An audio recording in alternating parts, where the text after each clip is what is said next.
Hello and welcome to Inner Noise episode 2. If you haven't listened to episode 1 of season 1, then I should say my name is Gabriella Jones and I'm a concert harpist based in London. In this episode, I will be discussing navigating a freelance career in your 30s, financially, musically, emotionally. I can't say this without laughing. You know where it's going. Physically, spiritually, all those good things. The episode topic was suggested to me by a friend because I've been in the depths of navigating a career transition recently, and if I'm honest, I have been struggling with it, but I also realise I'm definitely not alone. I'm so sorry if you can hear additional noises in this episode. I am recording in my living room, and today it's a really noisy day. There's a lot of construction going on. And my flat just feels very, very noisy. So I do apologise. If you hear noises that aren't my voice, it's not you going mad. It's probably the microphone picking up those things. So I'll be referencing 2 books that have been really grounding, thought-provoking and inspiring during this time. Those books are Monsters, What Do We Do with Great Art by Bad People by Claire Dodera. I really hope I'm saying that right. There's too many E's and R's in her name. And that's not good for my brain. And On Purpose, 10 Lessons on the Meaning of Life by Ben Hutchinson. So like the previous episode, I'm just going to give a little bit of context around my current situation so that everything else I say feels like it makes a little more sense. So I've been a professional musician freelancing and out of education for about 5 years. And when I was calculating that, I was thinking, wow, it feels way longer than 5 years. But I think partly what contributes to that is the fact that when I was still studying, I was also still navigating my career. So I was freelancing when I was studying and working. So it probably feels longer because it kind of is longer. It's just I did have the support of education then. So I was a Park Lane Group young artist, and the organisation gave me many opportunities, mostly recital opportunities at music clubs, societies, as well as prestigious venues like Wigmore Hall, South Bank Centre and UK-wide festivals. It was really intense because I was juggling hours of solo repertoire as well as trying to do the normal conservatoire commitments and also trying to set up my career like everybody else was. So I was kind of trying to mimic what everyone else was doing, like with orchestral schemes and things like that. And I think I did my best, and I'm glad it worked out the way it did. So I thought, how can I discuss this and give some context? And I thought the best way of doing it was maybe just discussing some turning points, because maybe those turning points are relatable. And I think it was really nice for me to reflect on those turning points as well, just because of the way I've been feeling about this career transition. So turning point number 1, it was a really confronting moment. And I think it's because somebody I looked up to was kind of bold enough to say something without actually knowing me. And it actually was something I probably didn't want to hear, but really needed to hear at the time. So, and what I will say is that the musician that said this was on the panel of a audition, and it was said with a huge amount of kindness and care for me. It wasn't done in an awful way. It's done in a really nice way. But I remember she said to me, why are you here? Why are you just not doing solo stuff? Because she'd just seen me perform elsewhere and had congratulated me on that during the time. And then the next thing you know, I'm turning up for like an orchestral audition. And I remember thinking, well, I'm not pursuing that because it's not possible. And also, I kind of didn't want it to be possible because I knew it was going to be really hard. And I just had been through so many hardships already that I just was like, no, just, go down this trajectory, go down this route, do what you probably should be doing, because otherwise it's going to be really hard. But here I am. So that's that. But it was a turning point because no one that I didn't know and hadn't really properly spoken to me had ever just been bold like that and just said something like that to me. And it just made me really listen, and it really has stuck with me. And I've since seen her, and she's been a really great support of mine, and I reminded her of saying that, and she said, "Oh, I can't remember saying that to you." And it's so funny, the impact of things that sometimes you can't remember, but it really sticks with people. And it can be in a negative way, but I'm very pleased to say that this was a positive thing. And then I think turning point number 2 was probably COVID. I feel like that was probably a big turning point for a lot of people. It was like the first time I'd had a break in a really, really long time. And then obviously it was extended really past the point of what was a good break. It turned into a bad break. But then actually after COVID, I spent about 18 months doing a solo recital every month. And I remember colleagues just congratulating me, and kind of a lot of people asked me, how are you doing all of these recitals? How are you getting them? How is that work coming in that way? And to be honest, I just wasn't really sure. I think it was off of the back of Park Lane Group, and I was also a Making Music selected artist. So I guess I was being publicized for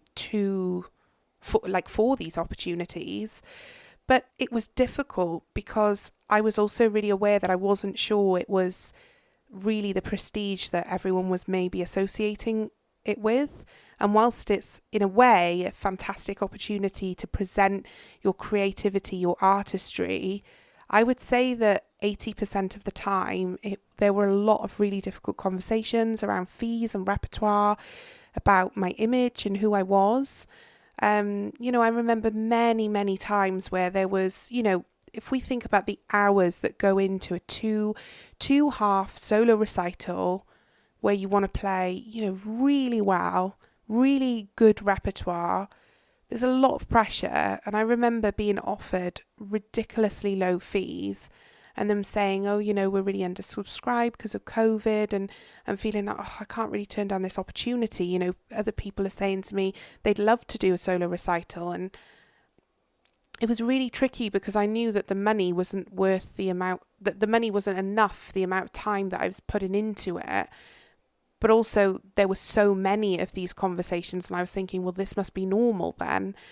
And then there were also, moments of big discussions about repertoire where actually on reflection, I think I was being really brave by suggesting the programs I was suggesting.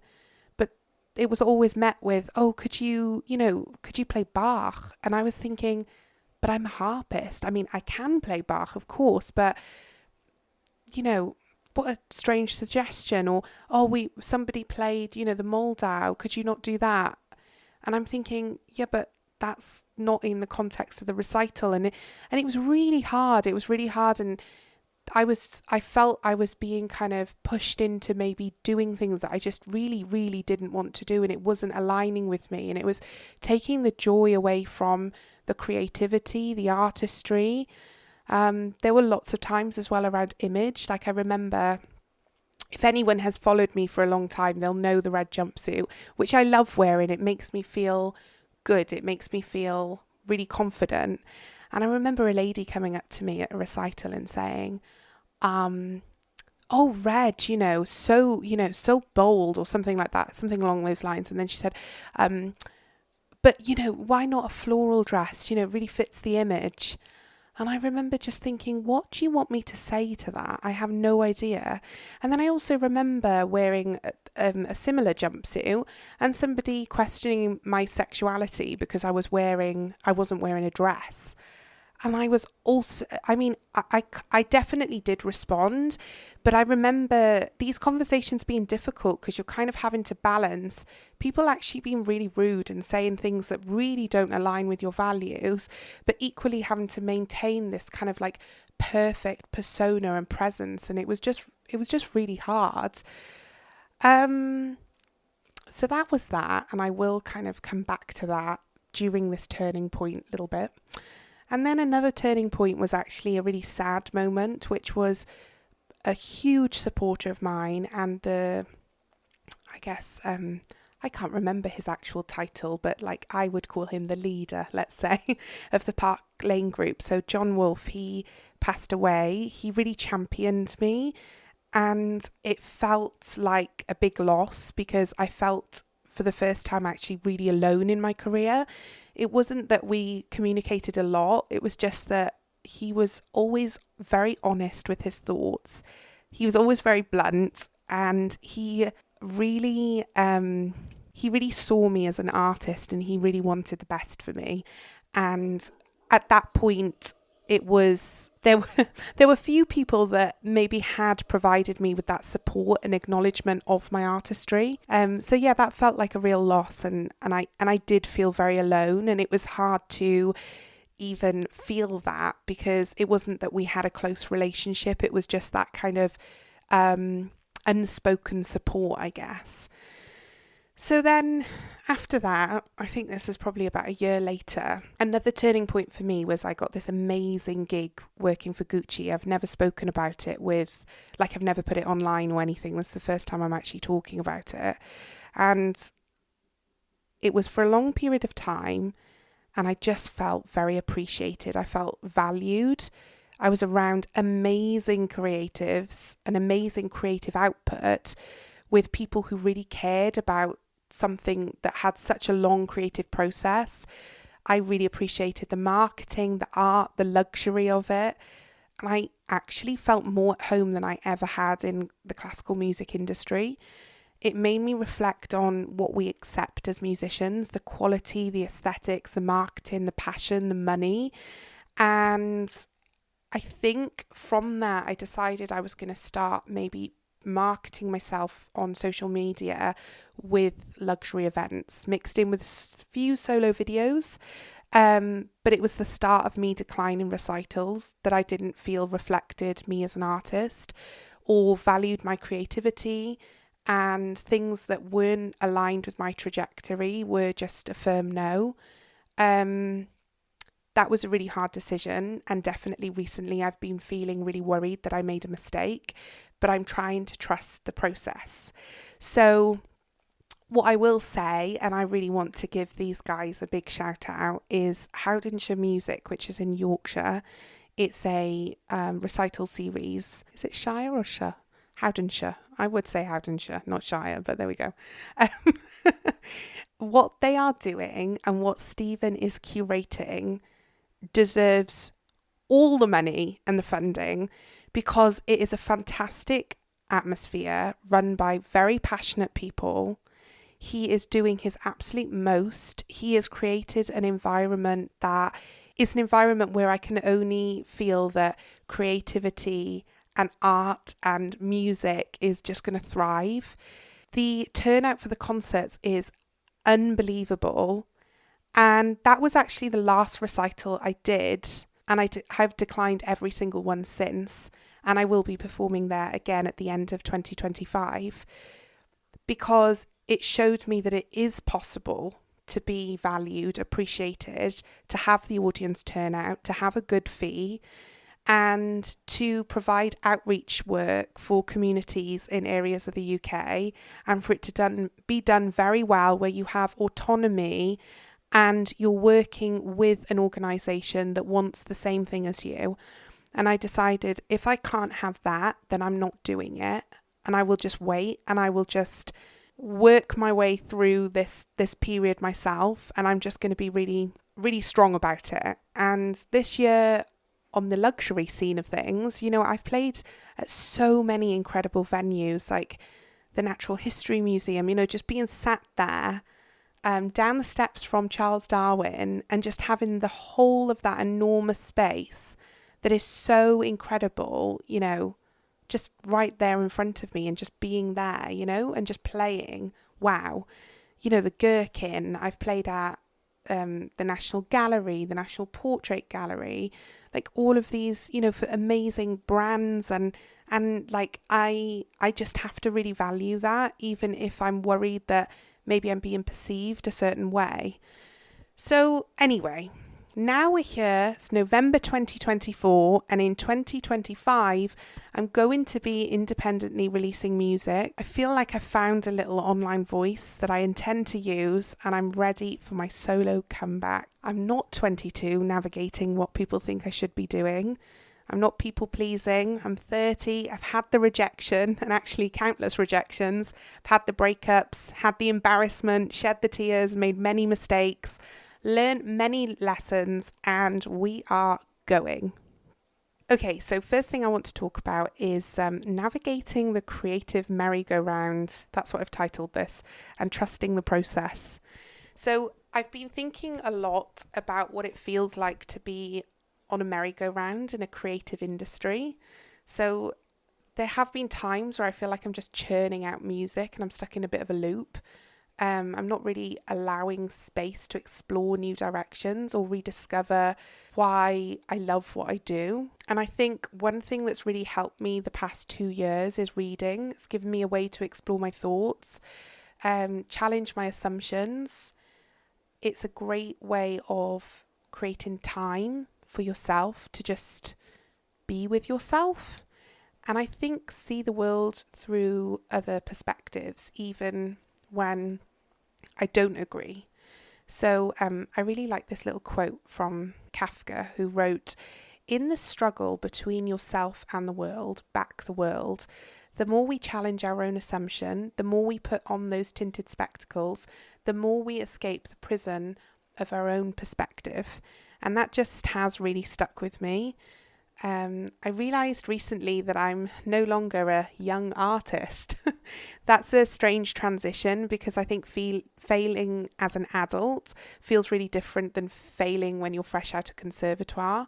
I think rejection is always hard, but it's also something you learn to navigate. And I think if you can be present in the moment of rejection and knowing that you can and also have to get over the rejection, it just means that the second, the third and the fourth rejections don't hit as hard because you've been there before.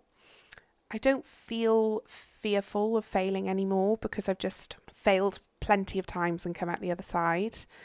But that said, there is one thing I do struggle with, which is seeing what other people are doing. It's so easy to compare yourself and think, do I want that? Should I be doing that? Like, why isn't that happening for me? And in the book On Purpose that I mentioned, there's a line that I keep coming back to, which is, we only ever judge things through secretly bringing them back to ourselves. And I think it is true. I think even at our most selfless, we filter everything through our own perspective and through our own baggage. And while I don't think of myself as a jealous person, I've always believed, if you want something, like if I want something, I'll just work for it. But I'd be lying if I've never felt that sting of frustration seeing someone else succeed at something I'm striving for. And I think we've all been there, right? I think it's really important to catch yourself when you're feeling like that and try to refocus.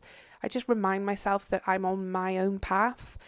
And, everyone's starting point is really different, whether that be like financially in terms of support systems, mental health, or even just access to opportunities. I try to be honest with myself and to really have frank conversations about where I am and where I'm going. And lately, I have been feeling like that conversation never stops and it has been really tiring. I make sacrifices that give me time, that open doors and are rewarding in the long run. But I also feel that in the moment they can be really hard, and therefore it is really hard to trust your instincts. But I'm very grateful for the close friends that I have that I feel are honest with me, that will tell me if I'm going down the wrong route, if I'm doing something wrong, in a really kind and supportive way. I need to also remind myself that I am trusting the process that I've chosen to follow. I think it's about being self-focused and not self-absorbed. So you've got to be able to see the light, but you've also got to not be egotistical about it. You've got to kind of accept. And I think that's what I mean by frank and honest conversations, is that it's really easy to kind of say, oh yeah, I'm on the right path, but you also might not be. And you've got to kind of reassess without going down a bit of a rabbit hole and thinking, oh my gosh, what am I doing? I'm doing everything wrong. This isn't right. What have I done? Because it's like really trying to strike that like balance right in the middle. And it's a really delicate balance, I think. There's definitely moments where I spiral. And recently, I was scrolling social media and I was thinking, oh my gosh, have I messed up here? Does my social media look a particular way? I haven't updated my website for 2024, which was a really active decision. But I did have a little cry, had a little journal, climbed out of that hole and reminded myself of the reality. And I think the reality, regardless of social media or our output to others or what we're saying to others, is that you know how your year has been. I know how my 2024 has been. I've been the most present I've ever been. I've been the most honest with myself that I ever have been. And regardless of what it looks like by my output online or what I've told others or what others know about me, I've played with professional orchestras. I've said no to opportunities that didn't align with me or didn't serve me. And I've performed in some wonderful places. And it might not all be perfectly curated online, but I feel confident in the direction I'm heading. I don't know exactly where the next 5 years will lead, but I do trust myself. And after everything, I think I owe myself that trust, even if that sounds a little cliched. So I guess this is the next topic, something I've been reflecting on recently is what it means to be a female creative. This year, especially, I feel like for me personally, there's just been a lot of noise, questions around my relationship status, friends discussing children or buying houses. And it's made me think about the sacrifices that come with a freelance career. The relentless hours is definitely one. The yes culture, the lack of stability, if you're not working, you're not earning. And as a woman, I found myself questioning how society's trajectory for me as a female stacks up against my own values and what I want for myself. I've wondered, when do I start looking like I'm failing or I'm a bit of a loser? When does the shame creep in? Because I've definitely felt it. More so this year than ever before. In the book Monsters that I mentioned, Claire writes a chapter called Abandoning Mothers, and she wrote, my initial list of female monsters was short and the sins had to do but entirely with motherhood. If the male crime is the 4-letter word beginning with R, I'm not sure if I'm allowed to say that or my podcast episode will be removed, then the female crime is the failure to nurture. The abandonment of children is the worst thing a woman can do. Now, I'm not a mother, so I'm not going to be speaking about kind of motherhood, but I think what resonated me is like the broader implication of what she was saying. I think as a woman, I've often questioned whether being career focused is like actually okay.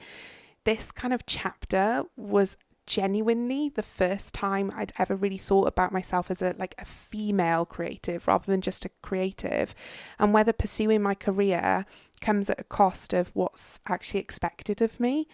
Definitely made me feel really insecure actually, and it made me feel really old. I just suddenly felt like, I should be settling down, giving time to a partner, or just ticking off some societal norm rather than chasing my creative goals. It's not even something anyone had directly told me. It's just an ingrained feeling, and it started to become a nagging voice. And then another line in the book was the pain that others have to tolerate so that art could be made. And it just made me wonder, what sacrifices do I ask of myself or others to make my art? And what sacrifices have I asked of others to make my art? For me, my creative output is deeply tied to personal hardships like loss, tragedy, love, a sensitivity to others' stories and my interactions with them. And sometimes I worry about where this intensity comes from. The word monster feels really harsh. And of course, a lot of the topics in the book, they're referencing like really, really awful things that really awful artists have done. But like Claire said, she reflected on the darkness that feeds her work. And I think I started to do that too. And I started thinking about the toll it takes. And I think even if you can't relate to what I'm saying here, I think this industry has a specific set of mental health struggles attached to it. I started thinking about this idea in hospitality. So, they talk about kind of front of house and back of house roles. And as an artist, I feel like I'm constantly switching between the two. So like front of house for me is polished, communicative, presentable, someone who can show up for audiences, collaborators, and opportunities. But then back of house me She's actually really, really different. She's definitely very tired. She needs to lie down in a dark room and gather her thoughts. She's a real deep thinker, probably a worrier, wears her heart on her sleeve. And I think I've fantasized about retreating to like a remote seaside town for 3 months. Just me, my harp and my thoughts. But I've always felt guilty for even considering it, like it's selfish or indulgent. So I just put front of house me back on display and just keep going. I hope this resonates with someone. I do feel very exposed speaking about this. There's just so much vulnerability in the creative process, and I don't think we really talk about how draining it is to just keep showing up. But maybe acknowledging these struggles makes us less of like a monster and just more human. Yeah, as a freelancer, I've often wrestled with the shame that seems to attach itself to certain aspects of the career, particularly the work we do to sustain ourselves financially. So, for example, teaching, without my teachers, I wouldn't be where I am. So I hold them to the highest regard. But within the music world, teaching is sometimes viewed as a secondary to performing, like it's somehow less than. It's something I've struggled with, but also bothers me that others think that, even though I definitely think that myself, which is really strange considering the first point I said, where I feel I hold my teachers to a high regard. Because the reality is that teaching holds enormous value to inspire, to listen, to be that creative gateway for a student and a young person, even just once a week. It is powerful. It's a rewarding connection for both the teacher and the student. And then, from my perspective as well, event work is another area where I felt shame. But the reality is that events can be lucrative. It's not always a serious artistic endeavour. But I think what we really need to appreciate is even if you're there playing some Iron Audi that might not be, virtuosic and difficult, is that you're really adding value to an experience, and people are really deeply connected with this music and they feel it in a certain way, and this might be their little gateway to classical music. I struggled with whether this kind of work diminished my artistic integrity, but I've really started kind of reframing how I see it. I've learned to differentiate between opportunities where my value as an artist will be appreciated and those that aren't the right fit. So by setting those boundaries, I'm able to curate events in a way that feels more authentic to me. So what I mean by that is that I'm not just saying yes because of the money. I'm considering, what brand is it? What space will I be playing in? Will they want the experience that I'm wanting to provide artistically and also personally? And so I'm still being very selective, but I've really started embracing the whole process, getting glam for an event, compiling background music that really fits the space, the brand, the mood. And it's become something I enjoy rather than I feel embarrassed about. I think ultimately I've realised that shame only sticks if you let it. If you attach shame to something, it will weigh you down. But if you choose to see the value in what you do, that perspective can shift entirely. So, wow, gosh, I'm just thinking I've recorded literally 30 minutes of speaking and I feel like I could go on forever. I think I've shared my experiences and maybe some doubts and reflections, and I just hope that it resonates with you, or at least makes you feel like you're not alone in some thoughts. I think what I've learned and what I hope people will take away from this episode is that our paths are really linear, and that there'll be turning points and doubts and days where you just question everything. And it's kind of hard to pull yourself out of those points. But I think if we stay true to our values and keep challenging ourselves and trust the process, we'll find our way, even if it looks different from what we initially imagined, whether that's something that you thought for yourself or others have bestowed on you. I'm not sure that's the right word to use, but never mind, you understand what I mean. As I move forward into the next chapter of my career with new music to release and a renewed focus on authenticity, I'm learning to embrace the insecurities, the imperfections and the uncertainty, and just realise that it is all part of the journey. If this episode has sparked any thoughts or feelings, I would genuinely love to hear them. I am really enjoying people always say about community. I keep saying this, but I have had so many messages from friends, of course, that are supporting me, but just generally people in general listening and really appreciating what I'm doing.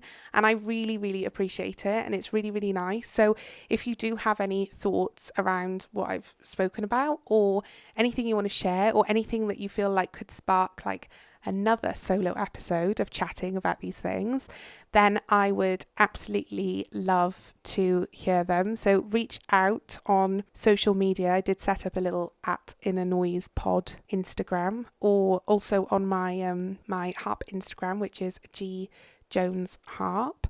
But until next time, and next time will be a interview with Katrina Lee, amazing violinist based in Scotland, with some fantastic news about what she's up to next. Stay kind to yourselves, trust your path, and keep navigating the noise. Bye bye.